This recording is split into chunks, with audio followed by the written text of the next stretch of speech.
قل بفضل الله وبرحمته فبذلك فليفرحوا هو خير مما يجمعون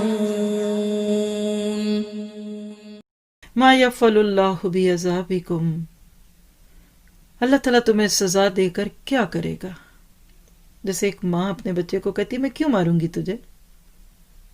اللہ کے لیے تو کوئی مثال نہیں، لیکن اللہ تعالیٰ ہمیں سوچنے پہ مائل کرتا ہے کہ کیوں میں دوں گا تمہیں سزا؟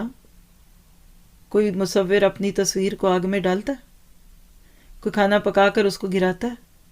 تم تو میری پیاری مخلوق ہو، تم تو میرے بندے ہو، تو پھر اللہ جی ہم کیا کریں؟ اس عذاب سے بچنے کے لیے 2 شرطیں ہیں، ان شکرتم و آمنتم، اگر تم شکر گزاری کرتے رہو اور با ایمان رہو، اللہ تعالیٰ بہت قدر کرنے والا اور پورا علم رکھنے والا ہے۔